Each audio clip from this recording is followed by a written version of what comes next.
자, 이제 우리 하나님 앞에 신앙 고백과 함께 기도로 나아가겠습니다.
아멘.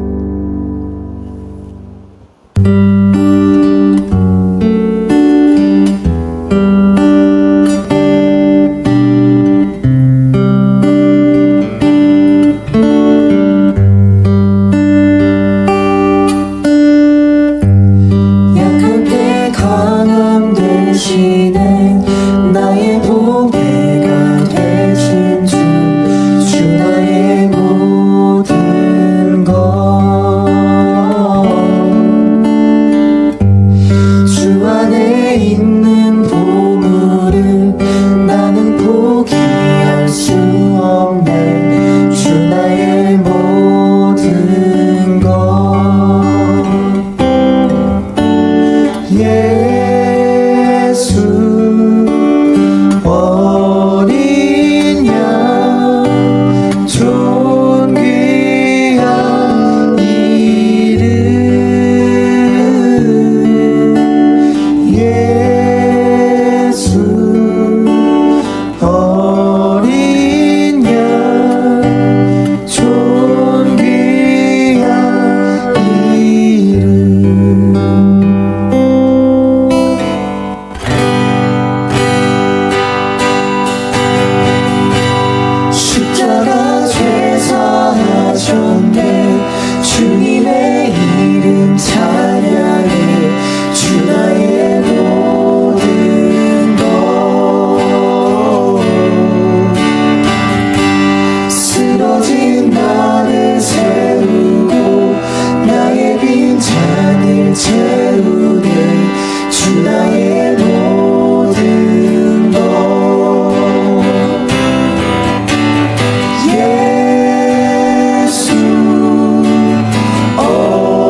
이곳에 오셔서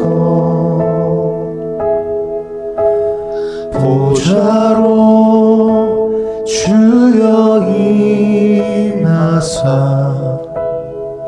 찬양을 받아 주소서. 주님을 찬양하오니 주님을 찬양하오니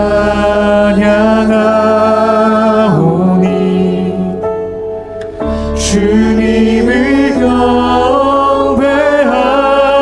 경배하오니 왕이신 예수여 오셔서 좌정하사 다스리소서.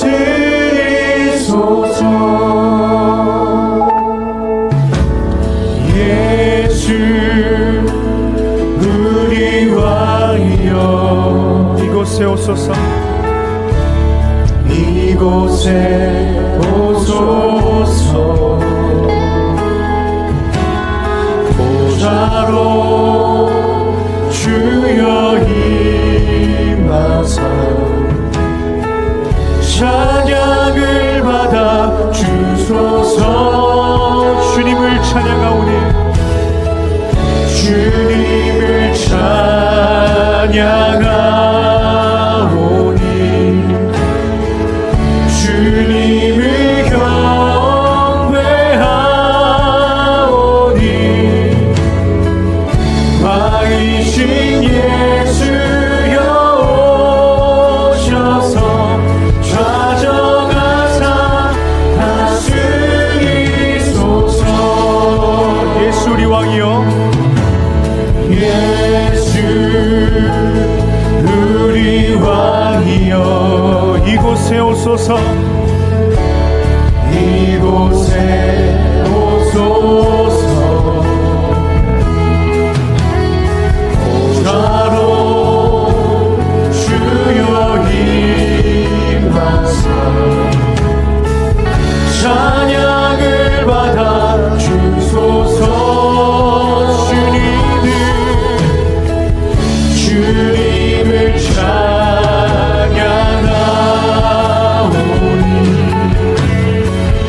주님을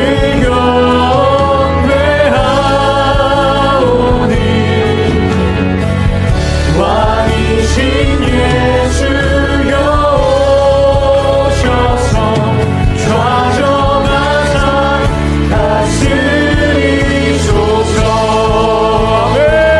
우리 다 같이 예배를 위해 기도하겠습니다. 하나님 아버지 감사합니다. 이 시간 성령의 충만함을 더하여 주시옵소서. 주님의 말씀만이 선포되는 시간 되게 하여 주시고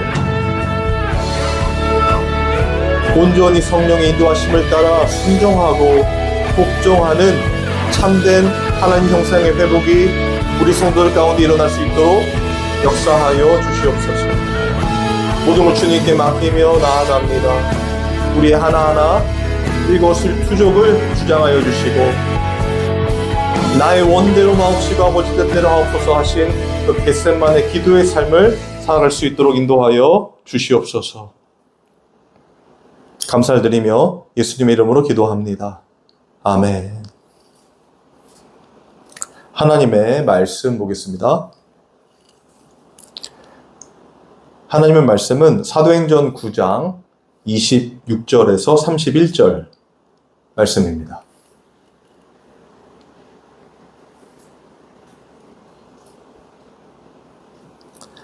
사도행전 9장 26절에서 31절 말씀 제가 읽겠습니다.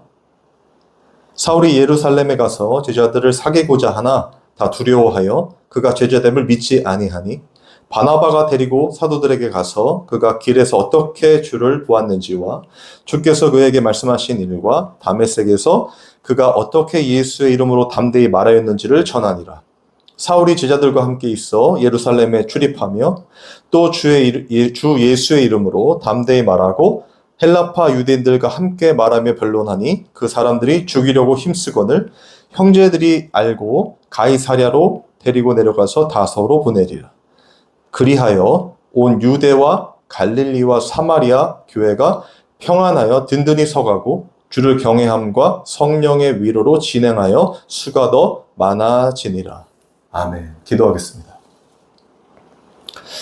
하나님 감사합니다. 오늘도 주님의 말씀을 전하고 듣기를 원합니다. 성령께서 주장하여 주시고 사람이 말이 아니라 온전히 하나님의 뜻이 우리 성도들의 가슴판에 새겨질 수 있도록 인도하여 주시옵소서. 감사를 드리며 예수님 이름으로 기도합니다. 아멘.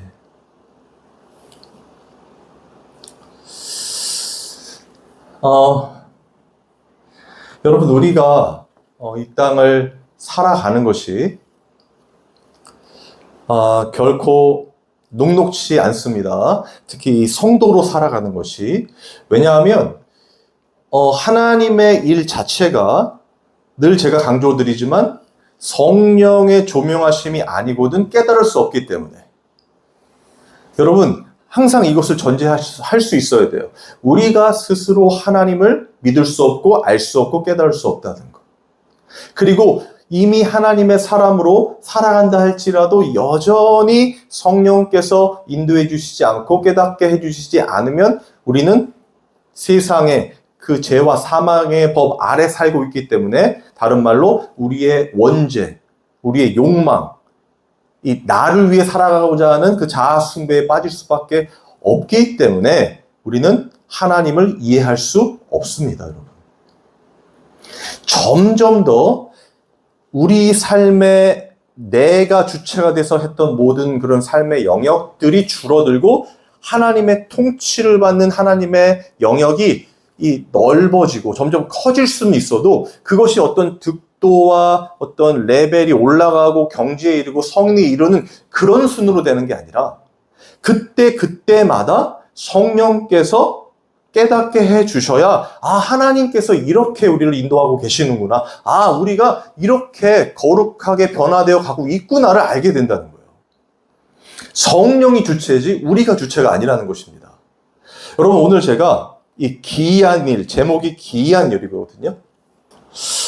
우리 보통 이제 사람들이 좋아하는 성경 구절들이 있잖아요. 그 중에 하나가 저는 욥기 9장 10절의 말씀이라고 생각을 하는데 제가 한번 읽어볼게요. 측량할 수 없는 큰 일을, 셀 수 없는 기이한 일을 행하시느니라. 여러분, 이런 말씀 많이 들어보셨죠? 보통 이 말씀 들으면 어떤 생각이 듭니까? 하나님의 권능과 능력을 잘 표현해 주는 거잖아요. 그렇죠? 측량할 수 없는 큰 일들을, 셀 수 없는 기이한 일들을 행하신다. 그러니까 우리 하나님 이렇게 전능자시니까 우리가 열심히 봉사하고 헌신하고 하나님 뜻대로 살면 하나님이 우리를 복 주시고, 우리가 어려워했던 어떤 문제들을 해결해 주시고, 또 우리가 가는 길을 열어주시고 형통하게 해주실 것이다, 복 받을 것이다, 이렇게 이제 듣게 되고 이제 생각하게 되죠. 그런데 여러분, 여기서 말하는 이 기이한 일은요, 그렇게 단순한 의미가 아니라는 겁니다.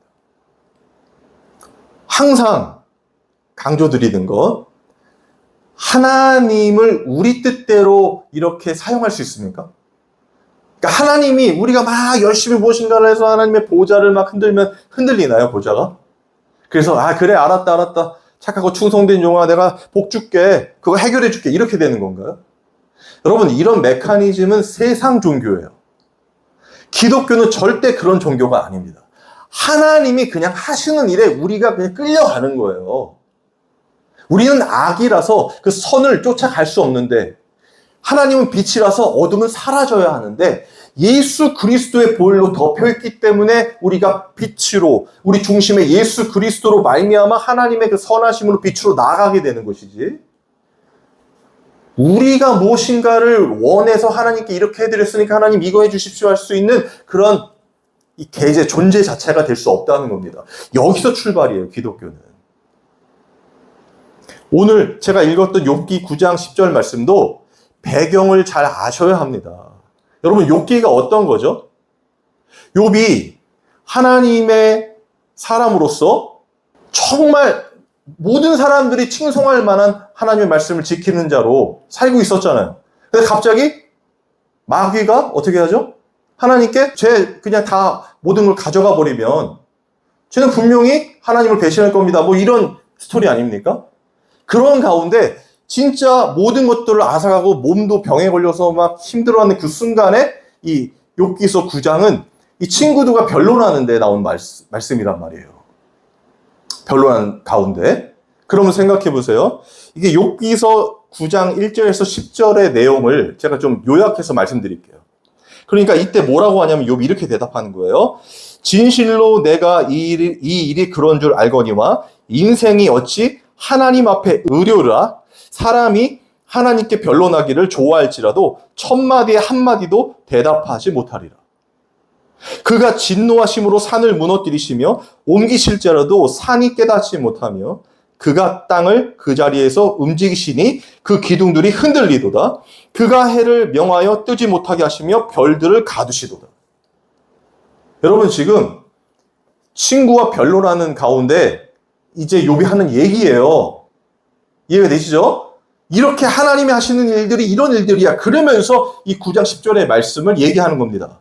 그러면서 하는 얘기가 이렇게 하나님은 측량할 수 없는 큰 일을 셀 수 없는 기이한 일을 행하시는 이라라고 말해요.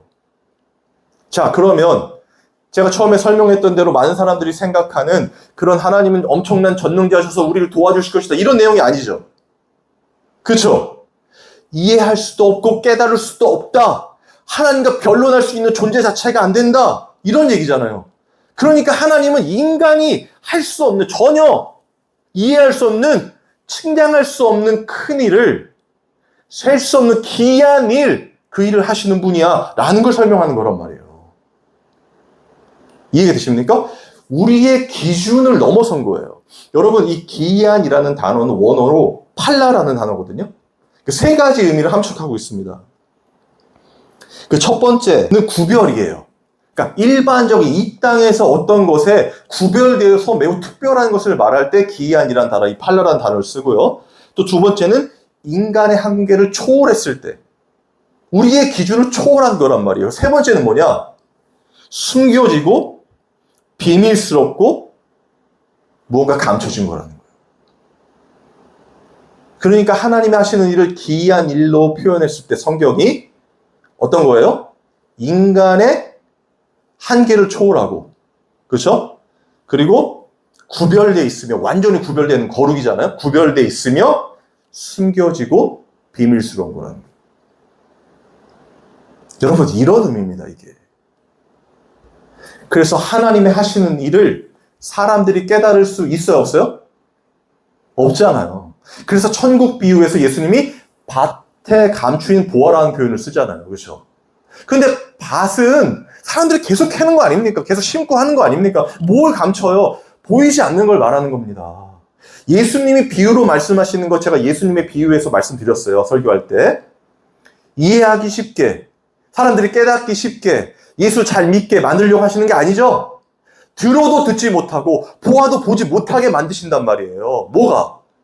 하나님의 일하신 그 말씀이요. 예수 그리스도가요. 그러니까 예수님이 이 땅에 오셔서 그렇게 직접 하나님이신 그가, 말씀이신 그가 직접 말씀하셨는데도 사람들이 예수님을 결국 믿었다, 못 믿었다? 못 믿었죠. 못 믿는 것뿐만 아니라 어떻게 해요? 죽여버리죠. 그죠? 여러분, 하나님이 하시는 일, 그래서 그걸 측량할 수 없다. 인간이 초월된, 하나님의 일은 초월된 것이다. 구별된 것이다. 이 땅의 어둠과 빛으로 구별된 것이다. 그리고 숨겨지고 비밀스러운 거라고 말하는 겁니다. 오늘 본문도 마찬가지라는 거예요, 여러분. 오늘 본문도 하나님의 하시는 일, 우리가 사도행전 지금까지 쭉 같이 공부해 오면서 아셨죠? 배우셨죠? 하나님 하시는 일이 너무나 기이한 일이잖아요. 알 수 없는, 그죠? 숨겨진 일이잖아요. 이해할 수 없잖아요. 박해자의 또 폭행자였던 사울을 자기의 택한 그릇으로 삼으시고 어떻게 해요? 이방인의 사도로 만드신 거잖아요, 지금. 오늘 본문이 그 상황 가운데 있는 거거든요. 아니, 그런 이해가 안 되는 그런 모습들이 아나니아를 통해서 나타났죠, 처음에. 그리고 오늘 본문에도 나타난단 말입니다. 한번 보세요. 21절입니다. 듣는 사람이 다 놀라 말하되 이 사람이 예루살렘에서 이름을 부르는 사람을 멸하는 자가 아니냐. 여기 온 것도 그들을 결박하여 대제사장들에게 끌고 가고자 함이 아니냐 하더라. 자, 보세요. 지금 다메섹에서 예수님을 만나고 그리고 아나니를 통해서 이 영적 눈이 띄어졌죠. 그리고 나서 막 예수를 증언하기 시작하는 거예요. 사울이 막 예수를 증언하기 시작하니까 사람들이 당혹하기 시작한 겁니다. 왜냐하면 분명히 여기 써 있는 것처럼 그런 예수의 이름을 부르는 자들을 죽이려는 사람인데 그 사람이 막 예수의 이름을 증거하고 오히려 하나님의 아들이라 하고 막 이런 상황이잖아요. 그런 상황인데 거기 있던 유대인들이 어떻게 했냐면 죽이려고 했다는 겁니다. 23절, 여러 날이 지남에 유대인들이 사울 죽이기를 공모하더니. 여러분, 지금 거기 있던 유대인들이 당혹함을 감추지 못하고 어떻게 해요? 결국에는 사울을 죽이려고 했단 말이에요. 그쵸? 여기서 끝나는 게 아닙니다. 그런 상황 가운데 이제 사람들이 이 사울이 거의 피신해서 예루살렘으로 가게 돼요. 이게 오늘 본문 읽은 내용이거든요. 예루살렘에 가서 이제 그 예루살렘에는 사도들과 제자들이 있을 거 아닙니까? 예수님의. 잘 지내보려고 하는데 그들이 믿지 못해요. 보십시오. 그러니까 26절 볼게요. 사울이 예루살렘에 가서 제자들을 사귀고자 하나 다 두려워하여 그가 제자됨을 믿지 아니하니. 보세요. 지금 예루살렘에 갔죠. 제자들을 만났죠. 근데 제자들이 믿었어요? 못 믿었어요? 사도의 제자됨을 믿지 못했다는 겁니다. 여러분, 이게 하나님이 하시는 일이에요. 하나님이 하시는 일. 보통은 이 사람들은 지금 이미 성령 받고 예수 믿겠다고 그런 사람들이죠. 특히 예수님의 제자들 아닙니까? 그런데 그런 자들도 하나님이 하시는 일을 이해할 수 없다는, 믿을 수 없었다는 겁니다. 원래는 어떻게 해야 돼요? 사울이 변해됐으면 하나님 감사합니다. 저 사람도 변화되는군요. 하나님의 뜻대로 되기를 원합니다. 하면서 공동체에 같이 함께 하면서 예수를 증언하면 되는데 그게 안 되는 거예요. 왜? 하나님의 뜻이 온전히 성령의 인도하심을 쫓아 깨달아지지 않으면 다 이렇게 불평과 불만과 변명과 믿지 못함을 나타나는 겁니다. 그래서 우리가 믿음이 없다는 것을 보여주는 거예요. 사람은요, 절대로 스스로 하나님을 믿을 수 없는 겁니다. 그래서 예수님의 제자들이 보여줬죠. 성령 받기 전에 예수님 못 믿었습니다. 십자가에서 다 떠나버렸습니다. 다시 찾아가서 불러서 예수님이 부활하셔가지고 같이 50일을 있었어도 다윗 왕국의 회복, 이 땅의 회복을 외친 자들이에요. 못 믿는다는 겁니다. 그리고 성령을 받고 지금 막 예수를 증언하기 시작했는데도 하나님이 하시는 일을 볼 수 있어요? 없어요? 없는 거예요. 왜? 성령이 깨닫게 해주지 않으면 할 수 없음을 보여주는 거예요. 그리고 계속해서 사도행전은 성령이 주체가 돼서 하나님이 주체가 돼서 하시는 일이지 사람들이 그걸 믿고 열심을 해서 무언가를 이뤄서 전도와 선교를 이룬 게 아니라는 걸 보여주는 겁니다. 계속해서 아나니를 통해 보내주시고 그리고 사도 바울이 막 말씀을 전하니까 그 당시 유대인들이 믿지 못하고 심지어는 사도들도 믿지 못했다는 거예요. 여러분, 절대로 예수님을 아무나 믿을 수 없어요. 아무리 뭐 교회 안에 있다 할지라도 뭐 목사, 장로, 무슨 집사, 무슨 권사 이런 직분이 있다 할지라도 오래 다녔더라도 몇 대가 다녔더라도 인간 스스로 믿을 수 없습니다. 성령께서 충만히 임재해 주시고 그 성령께서 인도해 주실 때야만이 깨닫고 믿어지는 거란 말이에요. 주체가 누가 돼서? 하나님이 되셔서, 예수님이 되셔서 말입니다. 지금 사울이 변화될 때도 사실 예수님이 만날 필요 없잖아요. 그렇죠? 그렇잖아요. 베드로 시켜가지고 성령 받게 해가지고 야, 사울도 빨리 만들어서 지금 이방인 사도로 만들어 할 수 있잖아요. 그런데 주체가 자꾸 예수님이 나타나는 겁니다. 여러분, 이해가 되십니까? 성령 하나님, 예수 그리스도, 그분이 자꾸 나타나셔서 하시는 일이란 말이에요. 이 모든 이 기독교의 일은 우리가 무언가를 해서 하나님께 영광을 돌리는 게 아니라는 걸 말씀드리는 거예요. 우리는 깨달을 수도 조차 없고 알 수도 없다는 겁니다. 여러분, 이사야서에 가서 보면요, 이사야가 이런 말을 해요. 이사야 29장 13절에서 14절입니다.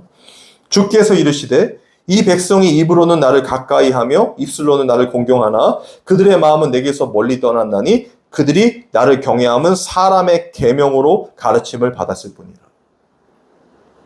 여러분, 지금 이사야는 몇천 년 전의 사람이죠? 그죠? 근데 이 말씀이 왠지 지금 이 시대에 기독교를 향한 말씀 같지 않으십니까?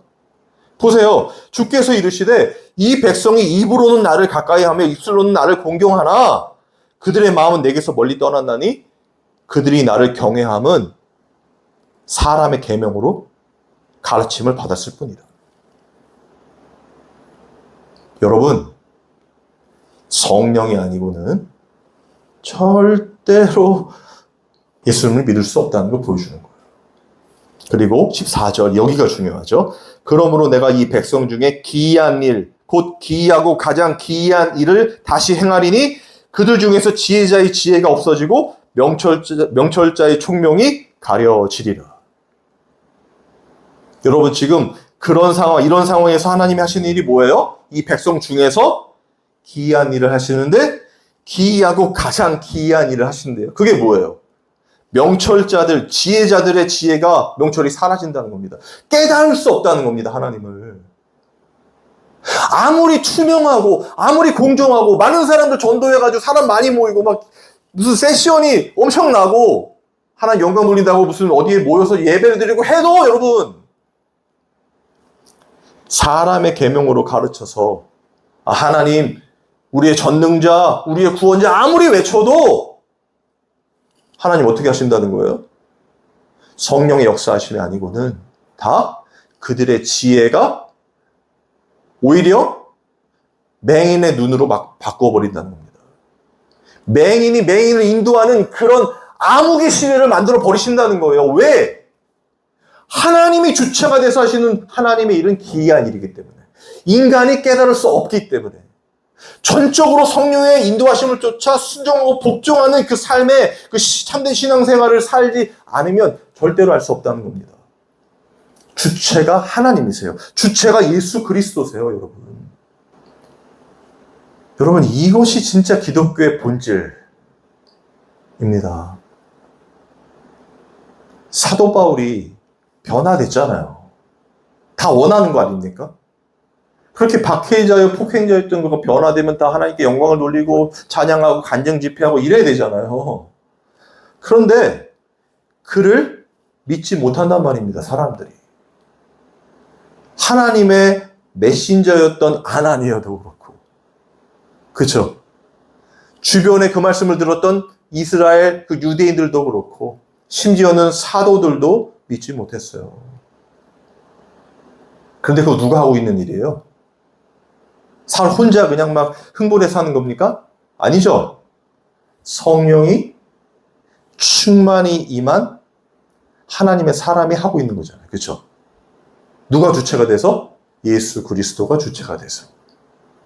하나님의 하시는 일이란 말, 그걸 기이한 일이라고 하는 겁니다. 측량할 수 없는 큰 일은 그거예요. 하나님이 하시는 그 선하심, 그 구원의 은혜. 여러분, 사울도 참 당황스럽지 않습니까? 이제 완전히 변화됐잖아요. 그렇죠? 성령의 사람으로 예수를 막 증언하는데 사람들이 믿지를 않아요. 아니, 성령 충만해서 예수를 전하면 다 변화되고 이래야 되잖아요. 그런데 사람들이 오히려 죽이려 합니다. 그래서 예루살렘으로 피해요. 피해가지고 거기서는 제자들이 있으니까 나 변화됐습니다. 예수님 만났습니다. 같이 예배드리고 같이 하나님 전하고 그러고 싶은데 믿지를 못해요. 두려워해요, 오히려. 그리고 거기서도 헬라파 유대인들과 변론을 하니까 죽이려고 했단 말입니다. 얼마나 당혹스러워. 예수를 믿는데, 변화됐는데, 성령 받았는데. 심지어는 예수님이 아나니아에게 뭐라고 했어요? 너 이렇게 전하라고. 얘 사울은 나를 위하여 얼마나 고난을 받아야 할 것을 내가 보이리라. 여러분, 지난주에 고난에 대한 얘기 했잖아요. 여러분, 모두가 다 이 당황스러운 거 아닙니까? 상황이. 우리의 생각으로는 절대로 하나님의 일하심을 알 수 없어요, 여러분. 하나님의 영광이 뭔지도 몰라요. 그래서 제가 요즘에 많이 느끼고 또 묵상하는 것 중에 하나가 뭐냐면, 이 신앙생활 하는 주체가 내가 아니라 하나님이셔서 너무 감사하다라는 거예요. 내가 아니라. 내가 막 하나님의 영광을 위해서 막 정말 진짜 하나님의 뜻을 이루고자, 언약을 이루고자 막 열심히 충성하고 복사하고 막 최선을 다해서 하고 싶긴 한데 안 되죠. 한 번씩 넘어지고 죄 가운데 쓰러지잖아요. 내 욕심 따라 살 때가 너무 많잖아요. 내가 내 삶의 이 신앙생활의 주체가 되면, 믿음의 주체가 되면 절대로 할 수 없는 일이란 말입니다. 그게. 저 같은 목사도 마찬가지예요. 개척을 했어도 안 된다는 겁니다. 그런데 그 주체가 이 죄인된 썩어질 죄인이 아니라 하나님이시라는 거예요. 예수 그리스도시라는 겁니다. 흠과 티가 없는 그분. 그래서 딱 그 예수님이 중심을 잡고 계셔서 성령의 인도하심을 쫓아 나는 그냥 어떤 상황에서 넘어지고 쓰러지고 죄를 짓고 뭐 절망하고 뭐 이런 여러 상황들이 있겠지만 그냥 그 빛, 성령이 인도하시는 그 예수 그리스도 얼굴 강체를 보고 그냥 끌려가는 그것이 너무 기쁘다는 겁니다. 왜? 거기 도착할 테니까. 반드시 구원함을 받을 테니까. 하나님의 언약은 이 무지렁이 같은 제 삶에도 드러날 테니까. 사람들이 멸시와 천대를 하든 혹은 뭐 박해를 하든 뭐 오해를 하든 뭐 손해를 입히든 상관없이, 혹은 내 안에 감정들이 너무나 피폐해지고 너무나 힘들고 고통스럽고 불평과 불만이 터져나오는 그런 상황이라 할지라도 내 안에 이 심정조차도 그런 거와 상관없이 하나님이 이렇게 하나님의 그 나라를 완성해 가신다는 거예요. 우리의 구원을 이루어 가신다는 겁니다. 다른 사람이, 어떤 사람이, 무슨 사도들이 막 믿지 못하고 막 변론하고 막 죽이려고 해도 상관이 없다는 거예요. 하나님은 그 일을 하시는 겁니다. 왜? 그 언약은 이미 완성돼 있으니까. 예수 그리스도의 십자가로 이미 완성돼 있어요. 하나님의 영광은요. 그걸 우리의 삶에서, 이 죄인된 우리의 삶에서 보게 되는 것입니다. 그래서 이 찬양과 같은 이런 고백이 나오는 거예요. 측량할 수 없는 큰일, 셀 수 없는 기이한 일을 행하시는 겁니다. 여러분, 욥도요, 이렇게 변론할 때는 진짜 막 살기가 등등하고 너무 괴롭고 불평, 불만과 생일을 저주하기까지 하는 그런 모습이지 않았습니까? 그렇죠? 그런데 진짜 자기가 이렇게 고백했던 진짜 하나님을 만나게 됐을 때, 제가 늘 강조하는 하나님이 천지 창조하셨을 때, 하나님이 땅과 바다의 경계를 그을 때, 너 어디 있었느냐? 이런 질문을 받았을 때, 자신들이 알고 고백했던 그 모든 고백이 진짜 실제임을 알게 됐을 때 욥이 뭐라고 합니까? 귀로만 들었었는데 이젠 눈으로 배옵나이다. 그 고백하죠. 그리고 거기서 샤가 나오잖아요. 티끌의 땅에 엎어져서 하는 얘기거든요. 하나님 만났을 때 욥이. 여러분, 우리 하나님 그런 하나님이란 말이에요. 모든 것을 완성하셔서 그 완성된 당신의 뜻을 시간의 흐름이 이렇게 미래로 가면 갈수록, 미래에 오는 거라고 했잖아요. 오면 올수록 이게 드러나게 된다는 겁니다. 우리의 삶에서. 그래서 시간이 지나봐야 우리가 고백하자. 아, 하나님이 하셨구나. 아, 하나님이 이렇게 하셨구나. 그 전까지도 몰랐어도 아, 이게 하나님의 은혜구나라는 걸 알게 되는 거란 말이에요. 여러분, 더 당혹스러운 말씀이 그 다음 절이거든요.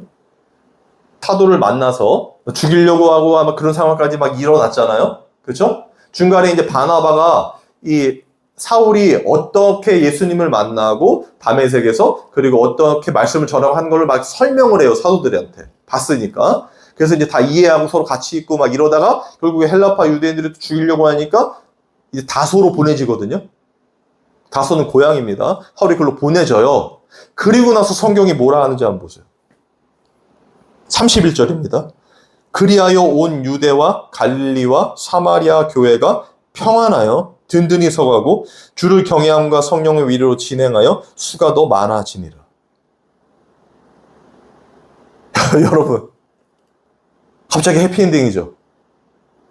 아니, 사울은 죽을 뻔해서 피신했는데, 그렇죠? 그리고 막 하나님의 일하심으로 그 예수님을 만난 그 사울에 대해서 서로 막 변론하고 믿지 못하고 두려워하고 막 이런 혼란스러운 상황인데, 성경은 뭐라고, 그리하여라는 표현을 뭐라고 해요? 각 지역의 교회가 평안하여 든든히 서간대요. 주를 경외함과 성령의 위로로 진행하는 수가 더 많아지네. 하나님의 나라가 진행되고 있는 거죠.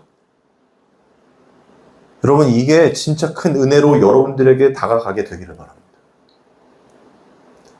우리의 어떤 것은 하나님의 일하심에 요만큼도 영향을 줄 수 없다는 걸 보여주는 거예요. 그리고 하나님이 하시는 일들은 너무나 자연스럽게 이루어져 가는 거예요. 요만큼도 흔들림이 없다니까요.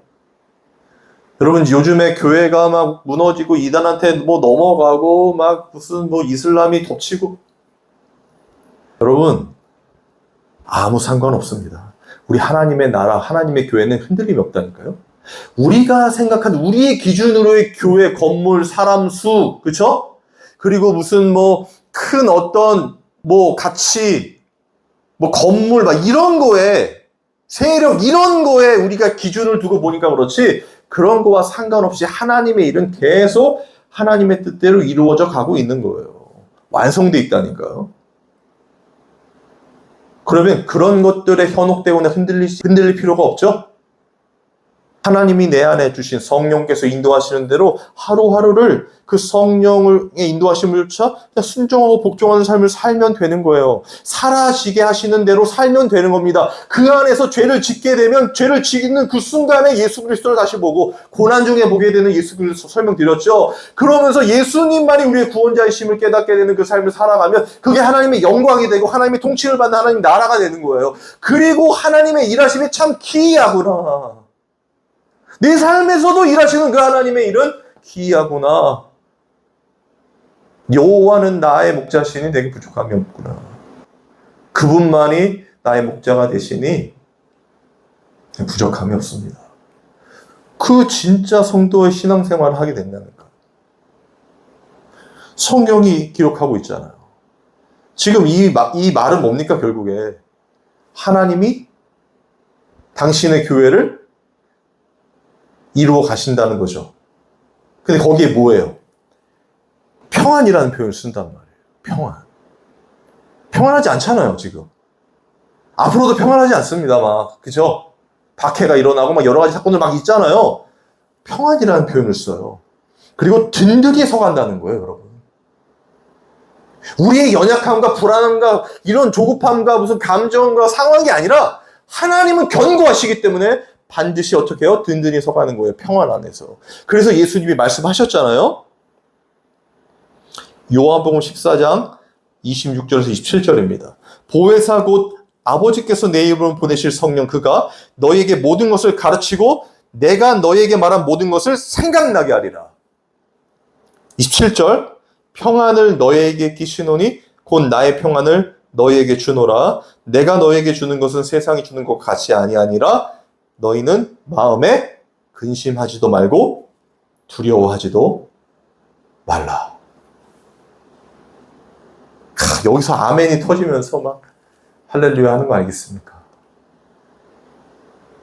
세상의 어떤 일이 아니라요. 진짜 성도의 삶 그 고난 가운데서도 마음에 근심하지도 말고 두려워하지도 마. 왜? 보여질 때, 우리 눈으로 볼 때는 큰 광풍과 같이 너희를 덮칠 것 같지? 걱정하지 마. 저기서 누가 와요? 누가 계셔요? 예수님 계시잖아요, 그 광풍 가운데. 그 고난 가운데 누가 계십니까? 예수님 계시잖아요. 그 예수님이 우리를 어떻게 해요? 반드시 거룩한 당신의 백성으로 완성하신다. 여러분, 이게 믿어지는 게 진짜 믿음 아닐까요? 기독교 아닐까요? 눈에 보여지는 것 없고 손에 잡히는 것 없어도 주님 예수 모신 것이 그 어디나 하늘나라, 우리 맨날 고백했지 않습니까? 미드웨이 선조들부터 그 찬양 많이 불렀잖아요. 그때 눈물 많이 나죠? 저도 엄청 울었어요. 왜 웁니까? 예수님이면 충분하니까, 그죠? 전부 꽉 차버리니까. 그 예수님이 우리를 반드시 하나님의 그 일하심, 그곳으로 구원해 가실 테니까. 그래서 오늘 하루, 오늘 설교, 이 설교, 기이한 일, 이거는 확실히 여러분 아셨으면 좋겠어요, 진짜. 뭐가 기이한 일인지. 하나님의 하시는 일이 왜 기이한 일인지 그 누구도 깨달을 수 없는데 우리는 깨닫잖아요. 그렇죠? 우리는 성령을 받은 하나님의 택한 그릇이고 얼마나 고난을 받아야 할 것을 보이는 자들이고 그 고난 가운데 예수 그리스도를 그 밭에 감춘 보화를 깨닫고 소유하게 될 것이고 그 질그릇의 보화를 가져서 그 기쁨으로 살아갈 테니까 여러분 그 기쁨으로 찬양하고 예배하고 뭐 기도하고 이러는 거 아니겠습니까? 교회가. 그러니 힘을 내시기 바랍니다, 여러분. 우리 하나님은요, 살아계십니다. 찬양하고 기도하겠습니다.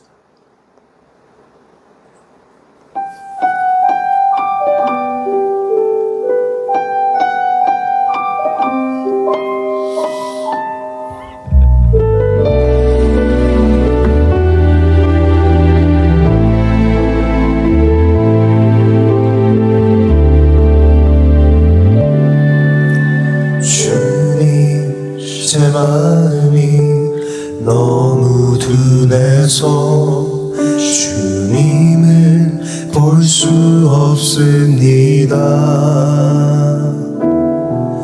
이 땅에 속하여 이 땅만 보다가 주님 손을 놓쳤습니다. 나는 나그네로 왔는데 왜 주저앉게 되었나. 나는 정직이인데 언제부터 내 삶의 주인이 되어버렸나.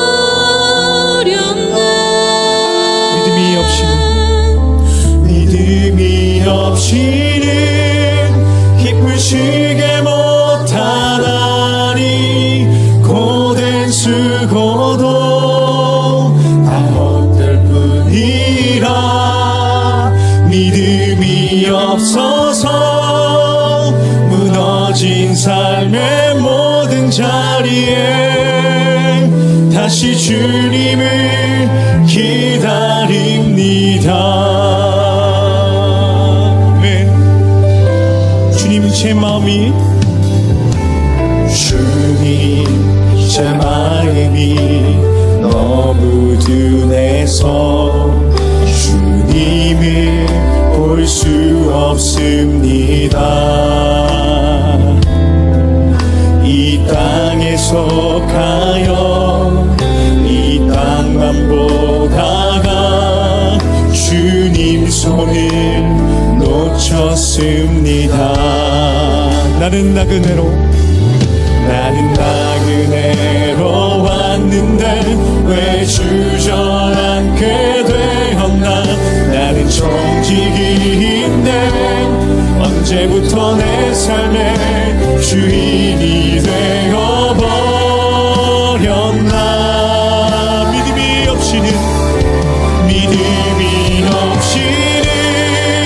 기쁘시게 못하나니 고된 수고도 다 헛될 뿐이라. 믿음이 없어서 무너진 삶의 모든 자리에 다시 주님을 기다림. 믿음이 없이는 기쁘시게 못하나니 고된 수고도 다 헛될 뿐이라. 믿음이 없어서 무너진 삶의 모든 자리에 다시 주님을. 다시 기도하겠습니다.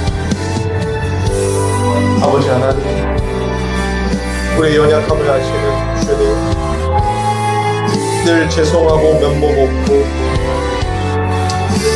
아버지의 뜻대로 살지 못함을 고백할 수밖에 없습니다.